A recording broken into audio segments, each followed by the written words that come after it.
Hey makers, welcome to Winter is for the Birds. If you're new here, I'm Donna. I started this channel to inspire and motivate people who want to create more, do so through organization tips, simple design ideas, and a behind-the-scenes look at how a working artist gets it done. This background technique is so smooth and fun to do. I'm using 2 blues and a green, but you could use any color combinations you like. I would stick with colors that can blend well. We don't want to mix any complementary colors that are going to create mud unless you're going to do it in a really controlled way. On this one, I was able to keep the lines pretty clean, and I didn't have my color running into the next color unless I chose to blend them with some water. But you can also have a lot of fun letting them run and do their own thing and just see what you come up with. Notice I'm using a lot of water, and then I'm going back in with straight color in places. Just have fun playing with it. Now you could choose to just go with the background, just the one we just created, or you can add more layers like I did. Here I'm using white paint and some rickrack and some pipe cleaners and some found foliage, and I cut the leaves apart and just kept layering the greens and whites until I got the desired effect I was looking for. And since it is winter, I decided to finish it with a little bit of snow. And what a great underwater background this could make as well. In the basics video, we show you how to use charcoal pencil to outline your cut templates, but here I'm using a little oil-based ink. The reason I'm using oil-based is because I don't want the ink to move around when I start to glue these down, but this is just another option that you could use to make your template pieces stand out on your canvas.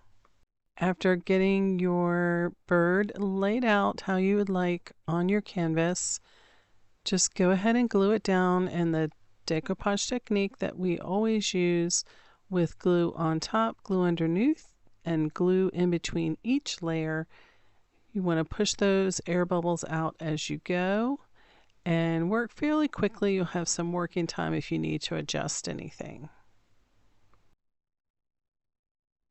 For finishing touches, I just did a little paint. I used a stamp to create some more detail on the body of the bird, which was kind of fun. You could also add some freehand cut pieces to define little feathers or little details that you want to create. I also used a little brush to paint in the eye and topped it with a little black sequin, and then I just added little white details here and there in the feathers all the way around, not painting in, or defining every line, but just creating some highlights to kind of make them stand out a little bit. Of course, you could choose any papers for your bird and bring in more color and pattern that way as well. I also went in with a little bit of gold under all of the white places just to add another little bit of interest and a little bit of shine.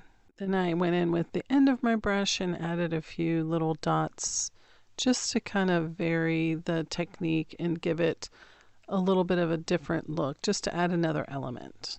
After I finished adding a little paint, I decided to create a little bit of a sort of, a nest for our bird to be resting in. And I just used some of the foliage, the same type of foliage that I used to do the stamping with. You could also use paper or other natural materials for this step. Be sure and post your version of Rest in the creative community, and I will see you in the next video. Thanks for watching.